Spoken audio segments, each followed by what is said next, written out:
right. So welcome everybody. We're going to give people a few minutes to arrive, but I can just go ahead and get started with a quick introduction of kind of what brings us here today. So my name's Kel Moody. I am on the Local PDX board as the events chair, and I had the pleasure to work with a really awesome volunteer committee to plan what was going to be our 2020 day of service, and that was going to be planned for March. Obviously, things changed really rapidly in March, and that caused us to make the decision to postpone it and then decide to eventually cancel it just because there's so much uncertainty about when it's going to be safe for us all to gather in person again.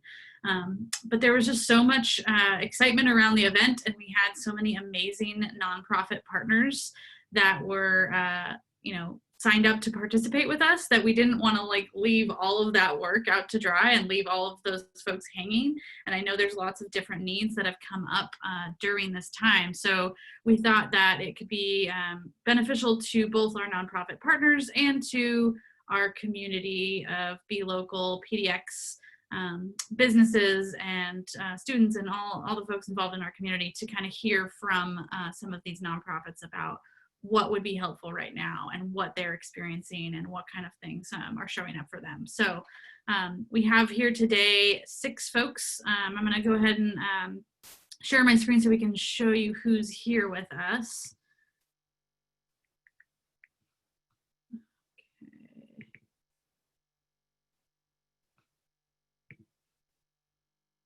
All right, so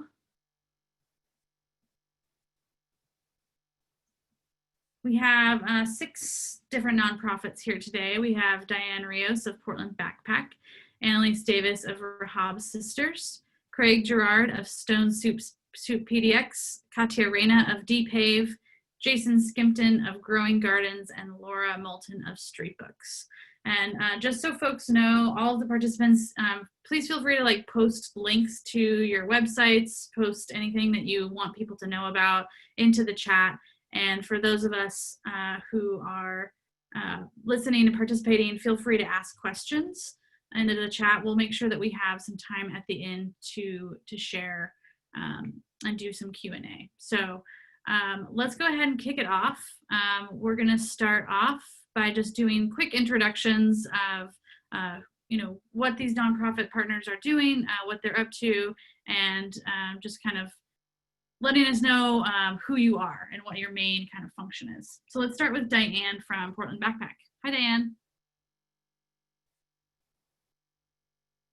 You are on mute still. There we go. Thank you so much.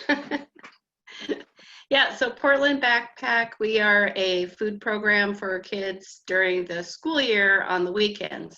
So a lot of kids, as you know, rely on school food for their main source of meals.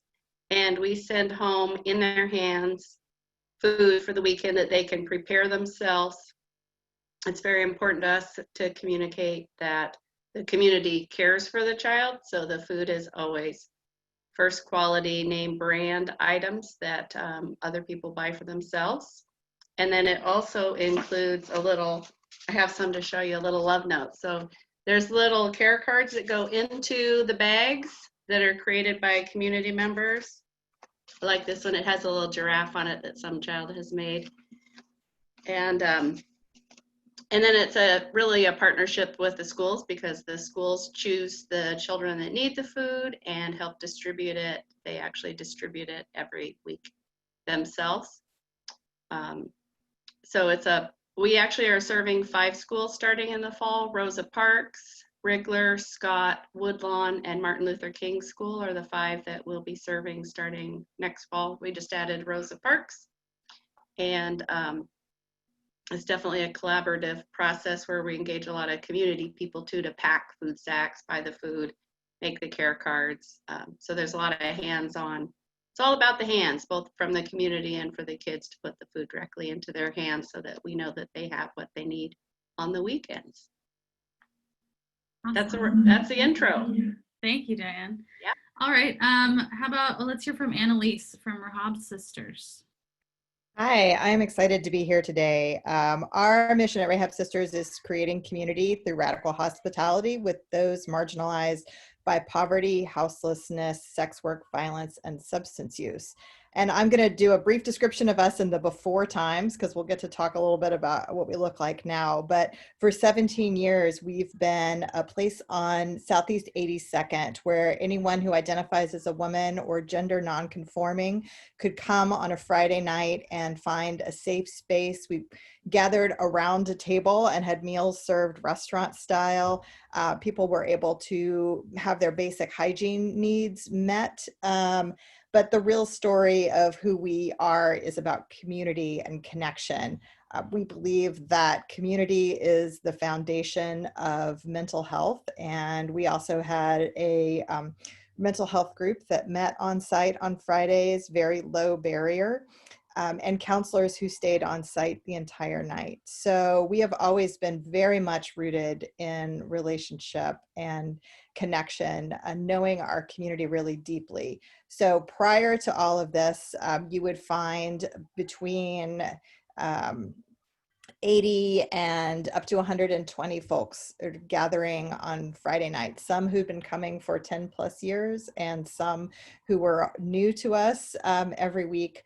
But everyone is welcomed and met without judgment, without anybody trying to fix anything that we might see in somebody's life and make a judgment about, but just a place where you could feel unconditionally loved and connected. So that's us in the before times, and I'm excited to share in a bit who we are, where we are now.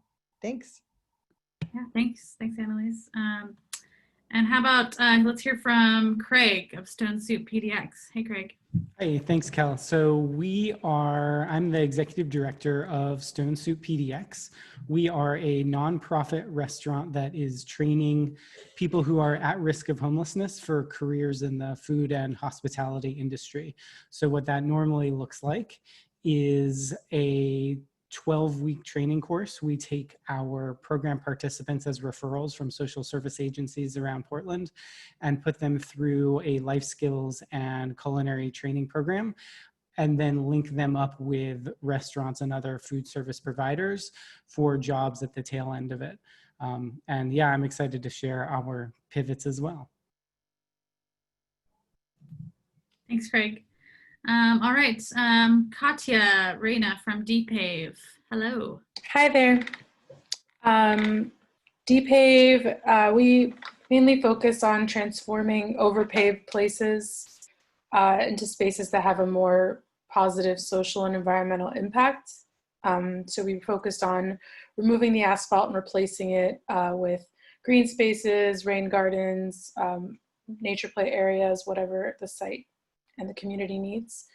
We really focus on removing that pavement to eliminate stormwater runoff, pollution, heat island effect, and all the other negative aspects of asphalt.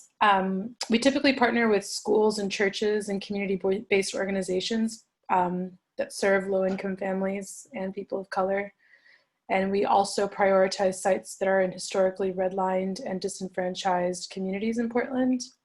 So we're pretty selective about where we do our depaving. We're currently in the midst of depaving at 3 elementary schools in the Centennial School District. So we depaved at Powell Butte Elementary, and then we're working on doing Oliver and Patrick Lynch next. And there has been a significant halt because schools are closed, and basically all non-essential personnel, aren't allowed. Although I've heard of organizations going there anyway, so I'm curious what people have to say about that.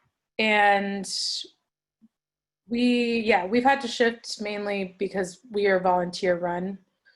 And so we're in the midst of figuring out what the fall is going to look like, potentially without volunteers.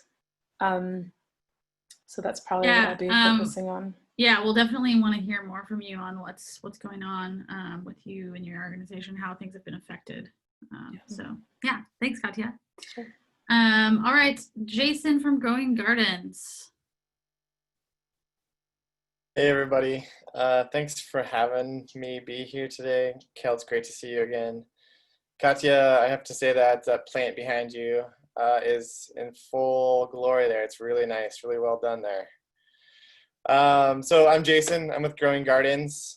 We really focus on building community through agriculture.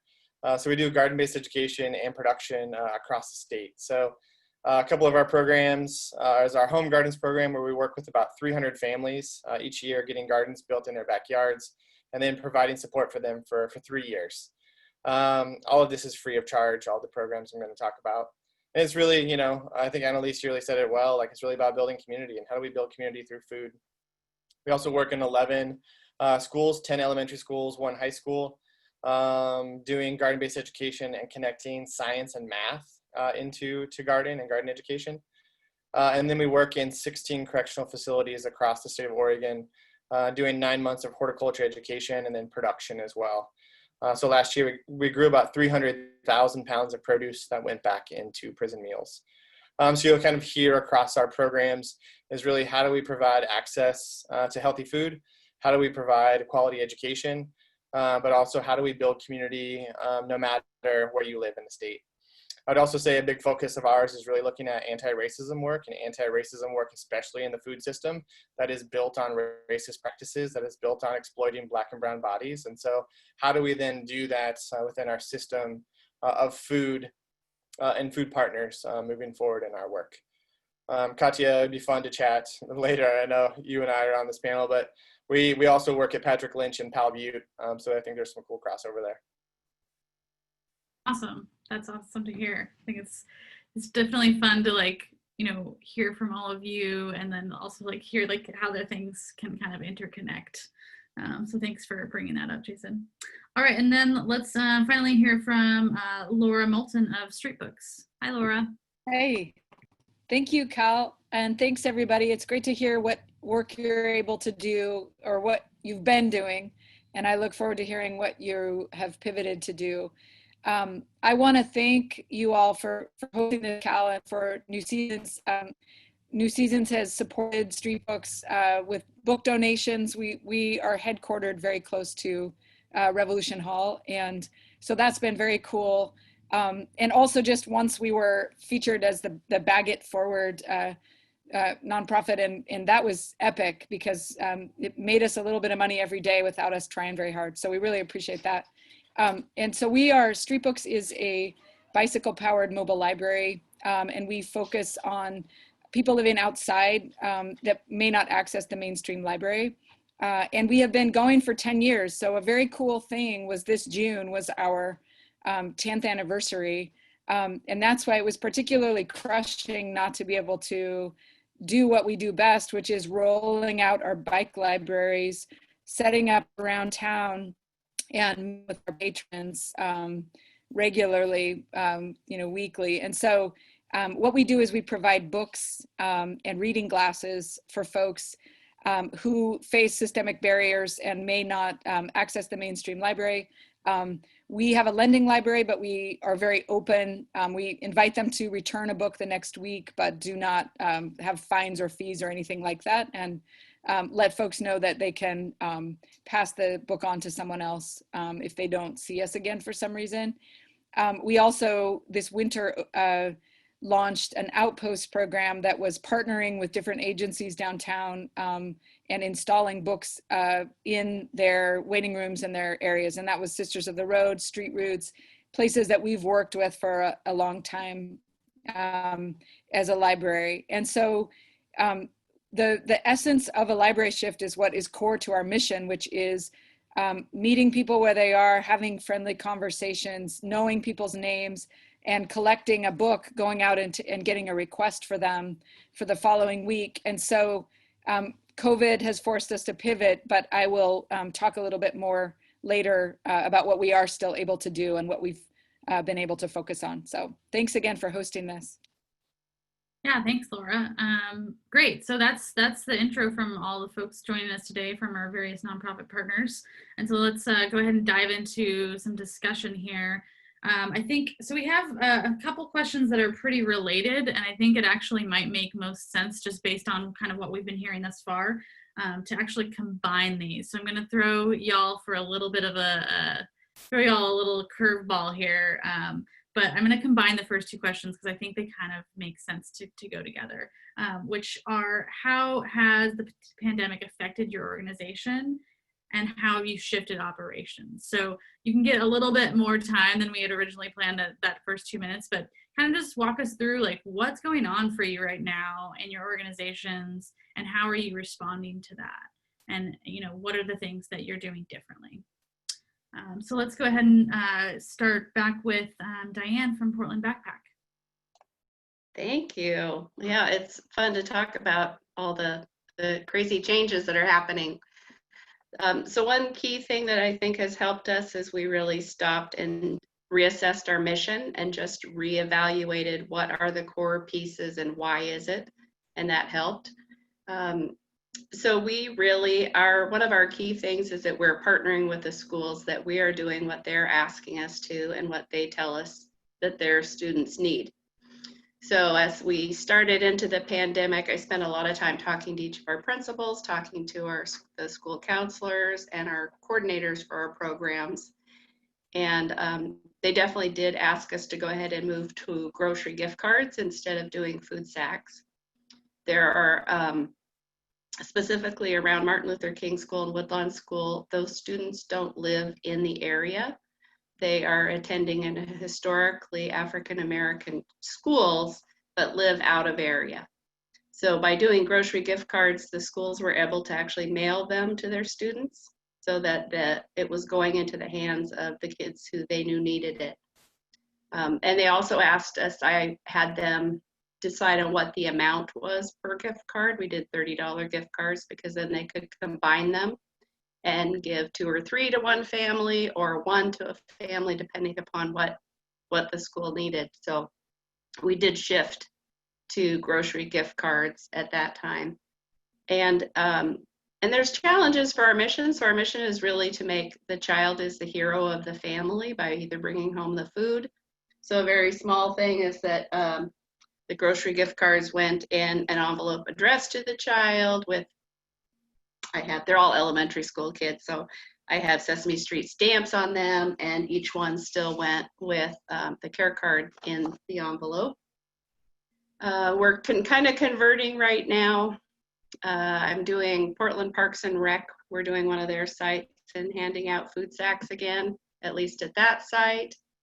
And definitely in the fall, we'll do a combination of food sacks and probably still be doing some gift cards based on what the school tells us that they need. The one thing that's really struck me so much is that how much the schools really are operating as caseworkers for those families. So I've seen their spreadsheets of where every classroom, every child, what's their housing needs, are their parents still working, what's their food needs, how many are not able to pay their rent. A huge number are telling us that it's really housing that is definitely the biggest challenge right now. And so I really encourage you to fund any rental relief organization. Living Cully has a fund specifically for that community for rental relief. But a lot of our food gift cards are going to those families that are actually really being impacted for housing issues, as a way to at least make sure that they have some food and let them move more funds into housing. But housing is a huge issue. You want me to just go through the questions, right? And go on to needs? Let's actually go through everybody Okay. just kind of talking about how they're pivoting first, and then we'll kind of come back to needs, if that works. Thank you. Yep. Thanks, Diane. Yeah. All right. So how about Annalise from Rahab's Sisters? All right.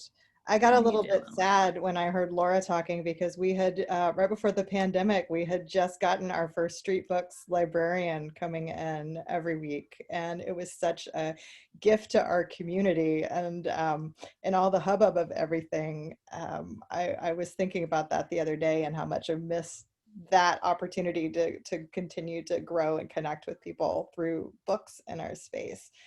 I think the biggest issue for us has really been how the pandemic has affected our community. Folks who come to Rahab Sisters tend to be very hyper local. So people live up and down the 82nd corridor. We don't have a lot of folks who really make a trip out from downtown. And there was already a real dearth of resources along that corridor for folks who were, especially for folks who were experiencing houselessness. And, you know, the places that people were able to access basic needs, a lot of them closed, because out there on 82nd, it tended to be like this restaurant that you knew you could go into and they would always give you water, let you fill up with water, or this place that you could go where they would let you go to the bathroom. There were shower facilities that were open along there, and those things have really just gone and shut down. Places where you could charge your phone as well, and that. When the pandemic first started, we started listening to our community and realizing that all of these resources had gone away, and there really was not a strong sort of backbone out there where people could organizations that could step into that. So we've really tried to do that.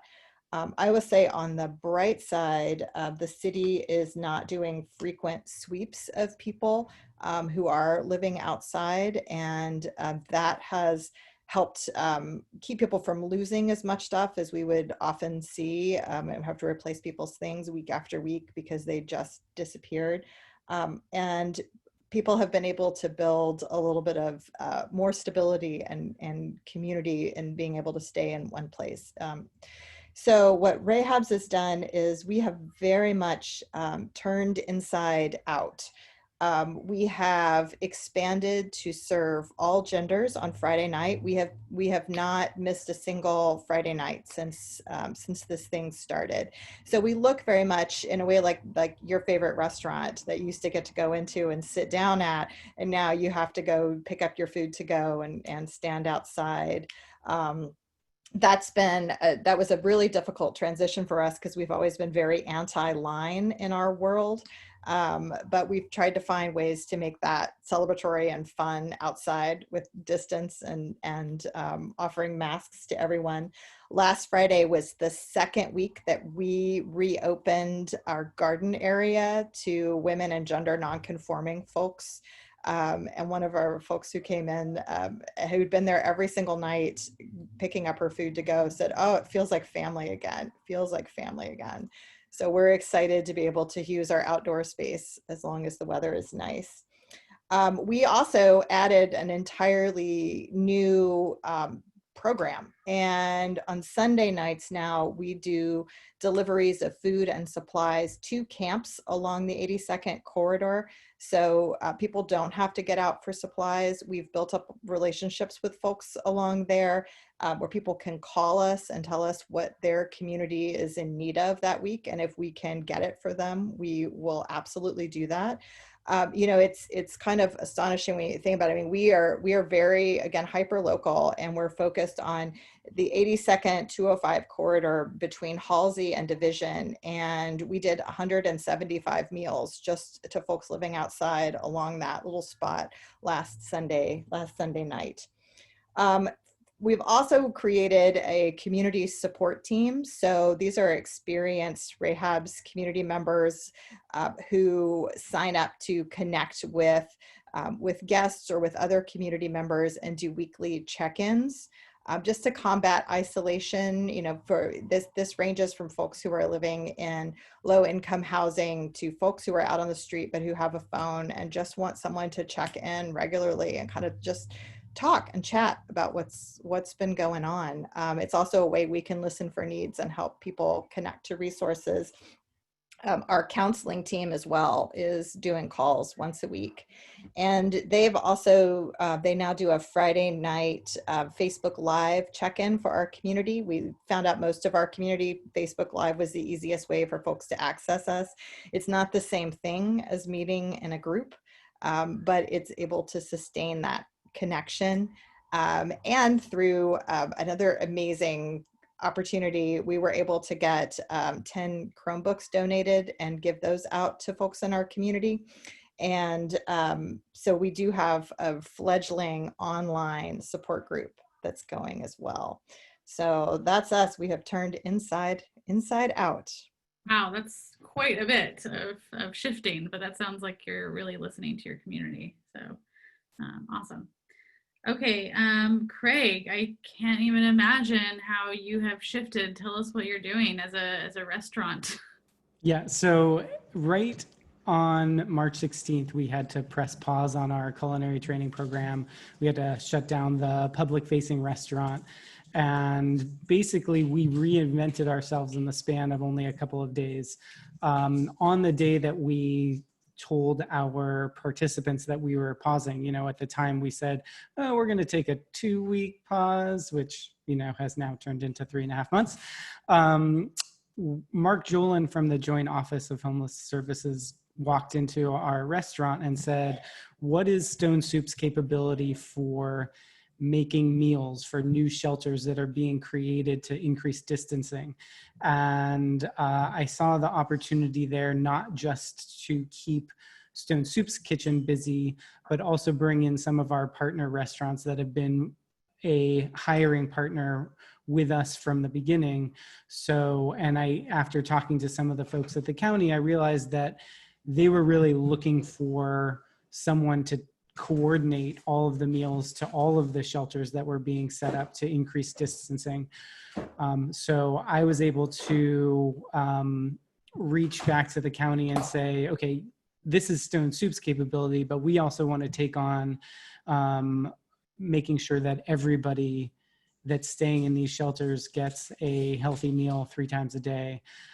So we converted our 25 cover a day for lunch counter into a production kitchen that is making hundreds of meals a day that are going to these shelters. But we're also able to bring in some of our partner restaurants to fill the need for the rest of the shelters. So right now there's about 400 or so people that are living in these shelters, and they're administered by the same people who were running the shelter before, but they're using community centers or hotels so that people aren't on top of each other and they can have the distancing that's necessary to keep everybody safe.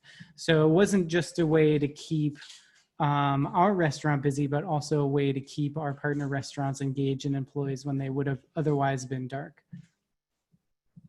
Awesome. That's amazing. That's quite a bit of shifting, but you're taking on quite a bit of responsibility too. So yeah, it's thank been you for a really nice shift, because usually we're going to our partner restaurants with our hands out saying like, hey, can you give this person a job? Or do you have any old equipment that you're getting rid of? And now we can go to them and say, here's an opportunity that and a lot of them have said that this has been their lifeline that's allowed them to stay open throughout this time. That's hugely beneficial. Awesome. Thanks, Craig. Katya, can you tell us what's going on for you in Depave? Yeah. So depaving season is typically from like May to November-ish, basically when it's not raining. So we were somewhat, I don't want to say lucky, but somewhat, it was like okay when it happened because there wasn't anything coming up right in the next few weeks. So we did have some time to kind of halt projects without having to halt a project that was like a week out. That being said, we've already had to cancel one event we were going to Depave over at Astor School in North Portland. We had also had some Green Thumbs projects planned. That was where B Corp was going to plug in and help us do some weeding. We were able to do that weeding with some alternative spring break groups that still flew out from Vanderbilt. They came like right before everything shut down. So they were able to help us still with some projects. And then just between myself, my roommate, and then our board members and their families, we've been able to just kind of take care of some weeding on our own. That's for past Depave sites that have already been developed. So we've been sort of like handling the volunteer portions as much as we can, literally with just ourselves. In terms of what this Depave season is going to look like, we're still figuring it out. Like I mentioned before, this is the one year where every site is a school. So that's a little unlucky for us in terms of being able to access them. We do have access to Powell Butte now, and we have been able to go there and get some trees planted. BES tree program was able to install their trees. What's nice is, they're contracted. They can go and water the trees for, the next 5 years. And so we've been able to get stuff moving on that. Luckily, most of the construction was done at Powell Butte. The things that remain are building some elements and also planting. We had the soil delivered literally the day before school shut. And so now there's a lot of weeds there in that nice fertile soil.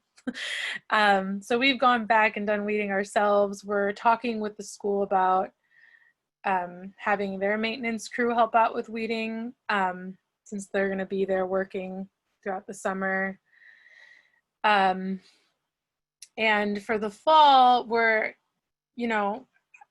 I think it's really hard to safely volunteer, especially with removing asphalt. You really do have to be like shoulder to shoulder. That's kind of how it works. Despite what many people in our we did send out a volunteer survey asking folks how they feel. I think even with a mask, I wouldn't want to be up and next to someone sweating and panting and pulling up asphalt. So I don't foresee us using volunteers to rip up asphalt this fall. I think planting is a lot easier to social distance. So our thought was, maybe we can hire contractors to rip up the asphalt. And then in the spring, having like a social distant planting party. And same with weeding. We think that weeding is something that can be done at a social distance, especially at a site like Powell Butte that has, it's a huge space and there's lots of areas to work on. So we've been kind of just reimagining what our work even looks like without volunteers and with higher focus on contracting, at least just for this grant season, because that's just kind of where we're at. And we're definitely on the side of caution. Like, we don't want to risk anybody getting COVID at a Depave event. That's like worst case scenario for us, honestly. And given some of the responses we've gotten, a lot of people believe COVID is a hoax. So don't want them at my event. I don't know. So there's that. Along with the pandemic, we've had this, what I like to call the Great White Awakening. And so we've been doing a lot of introspective work. Depave had already committed to being an anti-racist organization, but only about half of us got through the People's Institute anti-racist training before the pandemic. So we've been focusing on what kind of resources we can provide for our board members to continue that work without these external trainings and these in-person trainings. And so I'm really proud of my board. They've been meeting bi-weekly on the weekend to discuss different podcasts, different articles, and then we're going to meet all together. And we've already started to do this about how that actually looks in our practices even more. And I think Depave, I'm proud to say that I think we have a head start on that, and we've already been doing a lot of that work, but there's always ways to make it better and bring in more ideas and ways of, having it reach even more aspects of our work. So we've been focusing a lot on that. And yeah, I think we're lucky in the sense that our grant funders are being very understanding and are okay with us having to sort of shift gears with volunteers and know that, it's out of our control. Yeah. So yeah, it's been Awesome. It's been relatively okay. That's now. good. Yeah. And thanks for bringing that into discussion, talking about like anti-racism in organizations. I think that's something that a lot of nonprofits, for-profit businesses are discussing about, like, how can they kind of really bring themselves to this conversation and be participants in, creating a more anti-racist environment. So thanks for bringing that into the conversation. Sure. Awesome. All right, Jason, let us know what you're up to and how you are shifting things. Yeah, so I mean, I think, very similar with what everyone said before, the shifting, the pivoting, the reimagining, let's be honest, we've all had to do that. Like everyone in this world has had to then reshift and figure out like what next steps are. So, I mean, we also had to do that. I would say that luckily about 5 years ago, we decentralized our organization, meaning we started hiring program graduates on into our program, and they were then working across the city in doing community organizing and resource sharing, and also building leadership within their neighborhoods. So that system became very, very integral to our parts and how we then moved our then next steps forward as COVID was unvolving, or I guess maybe even unraveling, right? So a big one was in April, we build about 40 to 50 home gardens, relying on anywhere between 150 to 200 volunteers to come out on Saturdays to help us build those gardens.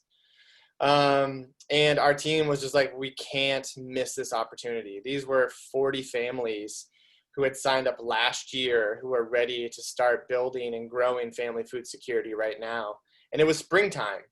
So we also couldn't just miss that opportunity. So our amazing home gardens manager, Antonio, said, hey, give me a week and I'll develop a plan.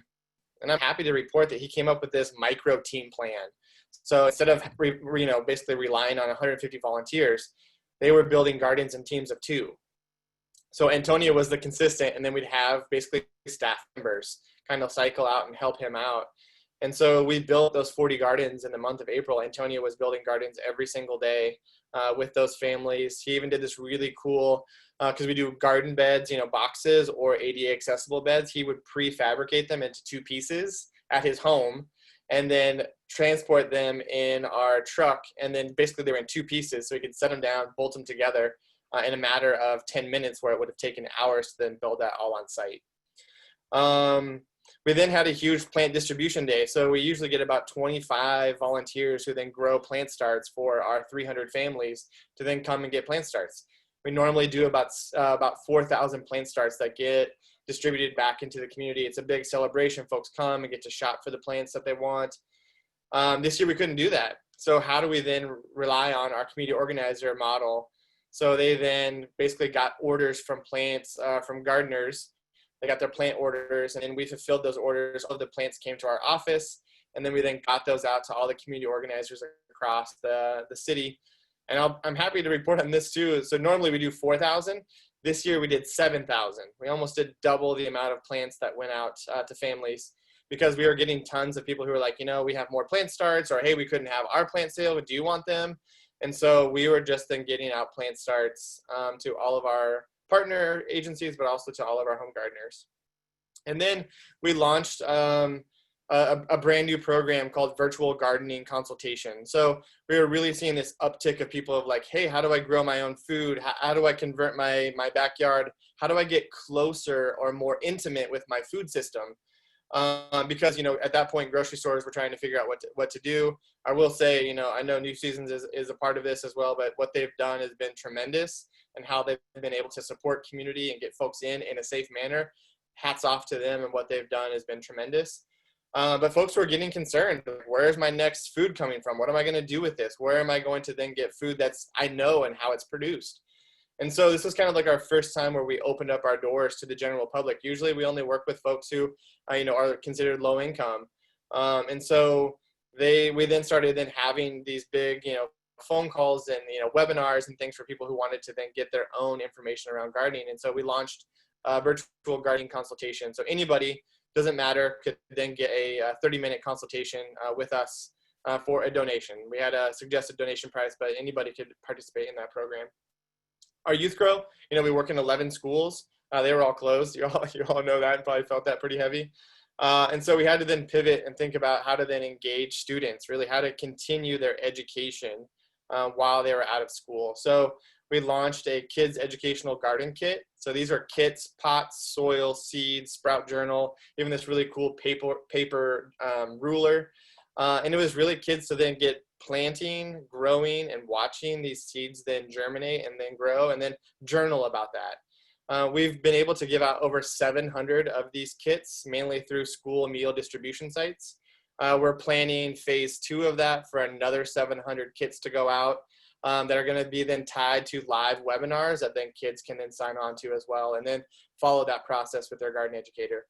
We also launched a partnership with David Douglas High School and now have 3 interns doing a food justice curriculum, really looking at food justice and food justice skills, really to think about building these the future leaders in food justice movement. And then lastly, really thinking about our Let Us Grow program. All correctional facilities basically were closed off. No visitors, no contractors were allowed in. So we then got all of our seeds and plant starts to facilities basically outside the gates, that then correctional officers would then come out and pick up the things and get them inside. And then we developed a self-guided curriculum so that anyone who was on the inside could then get this curriculum and do a self-guided education, as opposed to gathering in groups and having an educator come into the facilities. So that was also another way that we shifted. And then we just held a virtual brunch just a couple days ago on Saturday, and really thinking about highlighting our work, but also highlighting Black-led organizations and Black-led movements. And so worked with Black Futures Farm and Equitable Giving Circle and Rose City Justice and the Portland African American Leaders Forum to really think about like what's happening locally in our community, and especially around food. Awesome. Wow. I feel like all of y'all are doing like things that you were like so pushed into doing, but like it sounds like there's some really beautiful and amazing results that are coming from kind of the ways in which you've been forced to think differently. Okay, let's hear from Laura finally. And Laura, tell us what Street Books is doing now. Yeah, thank you, Cal. So in an ideal world, if things had been as usual, Street Books would be running 4 shifts a week in about 8 locations in the city, serving the Worker Center on MLK, Spanish-speaking shift, for example, outside Sisters of the Road for an Old Town shift, Blanche House, places like that, long-time partnerships that we've built over time.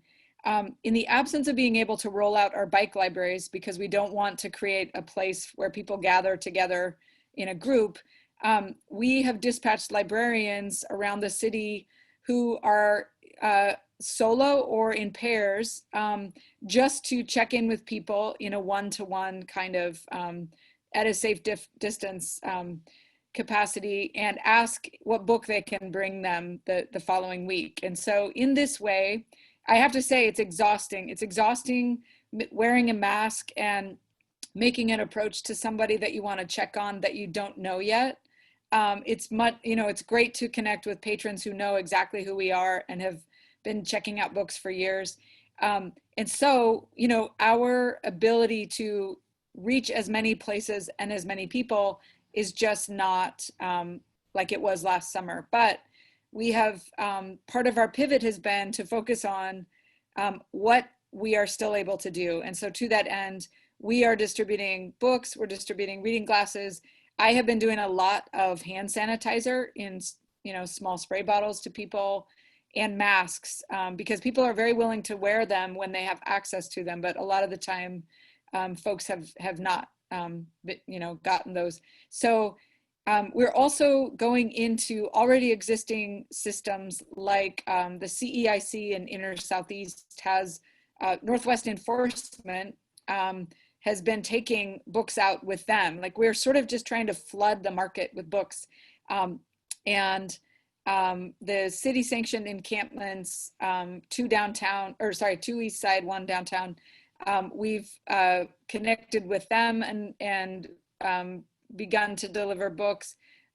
We've also adopted a hygiene station. So we're trying to keep water in one of the stations downtown in Old Town, and developed a relationship with the encampment there. And that's another good spot. So we're sort of having to be sort of even more DIY and grassroots about book distribution than we have been.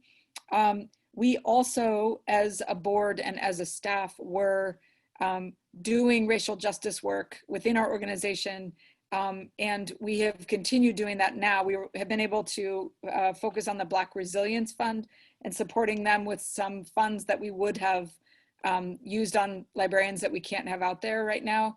And we are a book organization, and so we have continued to read good books as a staff about race and have those conversations, but also make sure that our patrons and then the larger community who supports us has access to those books. And so we've been sort of flooding the market with those books as well. Super important. And the last thing I would just say is that we have seen out of Old Town sometimes articles in the Oregonian talking about the lawlessness, and I think a lot of time the narrative around people living outdoors is very dark and condemning, and I think it's easy to have there be a real negative news coming from the streets. And so we have also sought to add to the narrative what we are seeing. And those are stories of people reading great books, stories of people taking care of one another despite some very, difficult situations and difficult circumstances. So that is something we've created, sort of a micro revenue to library patrons who are willing to read a book and dictate a book review to us or write a little bit about their experience outdoors. And so that's sort of a side hustle we've been working on with library patrons as well. I'll sign off for now, but thank you. Thank you, Laura. That sounds great. I love how all of you you're both shifting, but you're really bringing in like these topics of race and discussions around like how can we like really work as a community and work together and kind of contribute. So thank you all so much for your work. So because we are kind of starting to get short on time, I'd love to kind of hear like from each of you just quickly, like what's your top need? That's something that like us as a community of purpose-driven business people can do for you. Like what can we do? Is it whether it's like where to direct donations or how we can be involved maybe digitally as offering our expertise, or maybe it's some sort of like distanced volunteer opportunity, but like what's the top thing that you need from Be Local PDX community folks right now?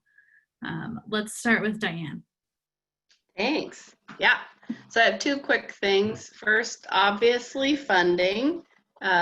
Grocery gift cards definitely cost more than our food sacks. We don't want to send families to the grocery store with a small gift card. We want them to have enough to really make an impact. We did manage to get a good grant and have actually given out, through August, we will have given out $47,000 worth of $30 gift cards. So it's substantial. The schools have agreed they're still distributing them through August for us. But then I know into the fall, I just don't anticipate school is going to go back to normal. And I really want to give as much food as possible because everything we're hearing from the schools is they have families already moving out. They have families who cannot pay their rent. They have families who are going to be houseless in a very short amount of time. And so everything we can do for food is just really key. And the second is the care cards. That little spreading of love is so important. And I want to make sure that every gift card we give out includes one of these cards. So it's a great home project.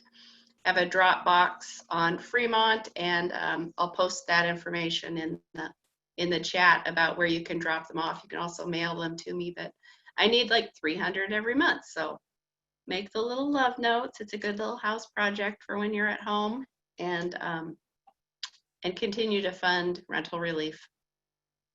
That's great. I love that. It's a wonderful thing to do, especially with all of our families do a little art project together. I love that. Thanks.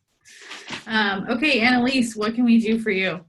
All right. Well, we've obviously expanded a great deal and are feeding and supplying a lot more folks. So we are always on the lookout for food, for meals, for in-kind donations of supplies. We have a list on our website that we will keep continually updated.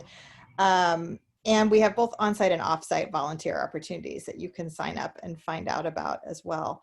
But I would say also that I think the real opportunity here, and this is kind of speaking to some of what Laura brought up, is if there are folks living outside all over the city, and I would really encourage you, if you haven't already, to go out and visit with folks who are outside of your business or home and meet people, learn about people. There's such a need for just like basic water stations and things like that. You'll find that there's a lot you can do if you just start talking to folks. And Right to Survive and PSU actually have a wonderful handout on giving some tips on how to do that. So I just want to call that out too. Thanks. Awesome. That's great. I love it. Craig, what can we do for you? Sure. So we are basically, we can also take volunteers. We have a series of volunteer opportunities that are available on our website, and I will send a link in the chat as well. I also included our volunteer coordinator. His name is Brianna. She's AmeriCorps Vista, and she can answer any of your questions about volunteering. But essentially, we're looking for people that have specific skills around technology, specifically around technology safety and protecting PII, so that our participants who may access their information from public computers can then make sure that they're fully logged out, those kinds of things. We're also looking for volunteers in personal finance literacy, and volunteers that could do some job skills training, like resume writing and mock interviews and those kinds of job readiness training. So those are kind of three areas that we're looking for specific skills in our volunteer set. All of our volunteering happens virtually. So it'll start with a volunteer application and then a volunteer orientation. And then there's a shadowing session, and then you'll get linked up with one-on-one sessions with our program participants to do kind of 30-minute sessions to work with them in a particular area. So that's one. The other area of support that we can use, like everybody else, is donations. We're doing about 50 meals a week that we're giving away for free to Rosehaven, just because they've been such a great partner of ours, and they're always looking for some meals. So we do that, and that all gets covered by donations from individuals. We are starting, so our program right now is starting back up in August. We sort of hit pause, as I was saying before, and on August 3rd, we're going to invite a new cohort of participants in and do basically a restart of the program. And so that's when we'll need volunteers, because at least once a week we're going to do, they spend about 4 days kind of learning food safety and hygiene and learning the systems on our meal preparation. But then 1 day a week they spend the entire day doing life skills training and one-on-one work with volunteers on their resume and other things. So Awesome. certainly ways that volunteers can get engaged. Okay. Yeah, so I put the volunteer link in the chat, and you can sign up there. Awesome. Thanks, Craig.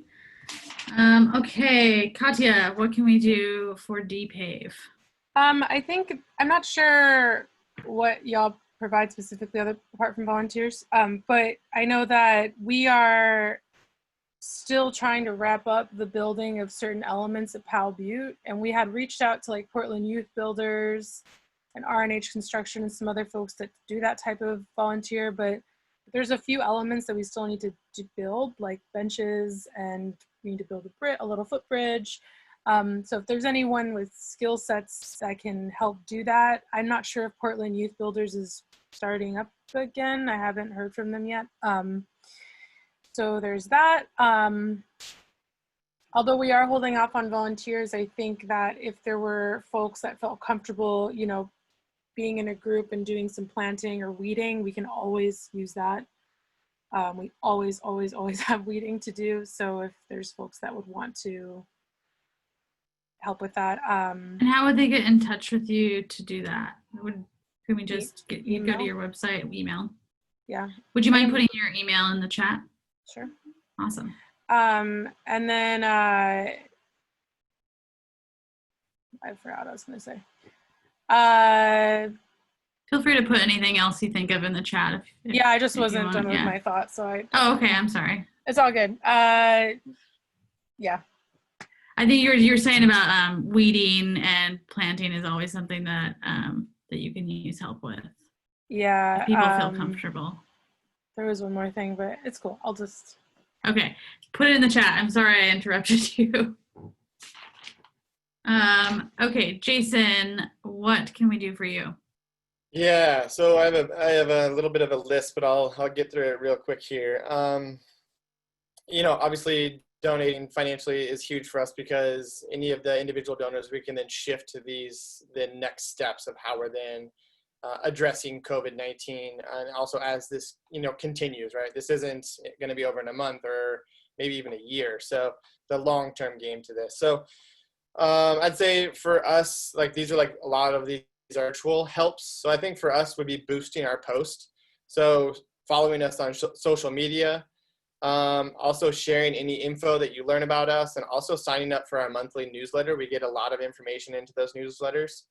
I'd say for folks who are like really tech savvy, something that can be really helpful is one of our partners is Happiness Family Farm. They could use help on getting a website built. They're amazing farmers. They're actually originally from Burundi and growing great things and selling it to farmers markets. Would love some help on getting a website for them. I also think volunteering at Black Futures Farm Tuesday through Friday is an option. Handwriting thank you cards for us would also be very helpful as we're getting in touch with folks who have donated to us. And then if there is anybody who's, you know, big on Zoom and Zoom technology, we are going to be launching our Chef in Your Garden concept. It's a follow-up to our Chef in My Garden concept, but it's going to be meal kits that are then delivered to folks. And we're going to be doing a Zoom session with chefs and vineyards. So it'd be great to have folks who want to help on like the tech side of Zoom. Awesome. All right, and Laura, let's hear what would be the biggest help for you. Okay, I think I can boil this down to 1 minute, which is essentially, as people have mentioned, financial donations go a real long way. We're a small organization and very low overhead, and financial donations are great. We currently have a Patreon account, so people can subscribe monthly and get stories from the street. And it's kind of an awesome, you know, book recommendations, things like that. That helps us a lot to know how we can plan and ways we can expand. And then finally, just book donations. Both Jennifer and Claudia brought us some wonderful books some months back. And I'm going to post a very specific wish list because we opened back up for donations, and we've been getting a number of books that are less useful for us in addition to the good ones. So I'll post some real specific requests, but that combination is what we could most use. Perfect. Thank you, Laura. And just so everybody who's participating knows, we are going to collect all of this information and information from the nonprofits that we had as partners for Day of Service who were not able to be on the panel today, and send out folks a list of things that they can do. So to those of you who are here, feel free to, you know, we've captured the things that you've said, but if there's anything else that we missed, please feel free to send it my way, and we'll make sure it gets on that list that we're going to share with our entire community. We totally took up all the time for questions, but if anybody, you know, is able to stay or wants to stay, I'm happy to hang out for a little bit longer if anybody has some burning questions. Of course, those of you panelists included who need to leave, you're very free to go. Thank you so much for all of your participation. I really appreciate all of the work that you're doing, and really looking forward to having an opportunity to help you out. So thanks so much for being here. And like I said, I'm happy to hang out for a little bit if anybody wants to. So thanks, everybody.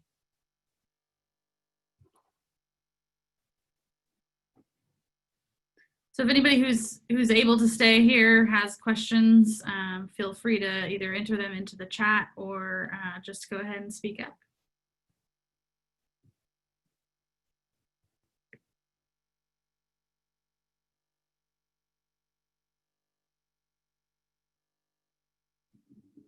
Or if there's any of our other partners who are still able to hang out, if anybody has anything else they weren't able to say. Folks, a few minutes.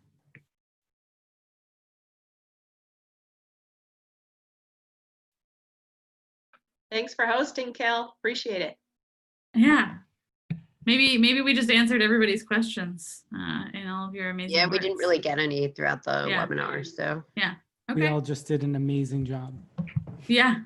It was Yeah, I have a great quick hearing question. about everything. Yeah. Oh, Maddie, yeah. Oh, I just want to make sure I grab everything because I've been note taking. For the Stone Soup PDX, you said that there were 3 remote volunteering kind of specified needs, and one of them was the technology and the PII safety as they log in publicly, and then job skill training. And then what was the last one? It was personal finance literacy.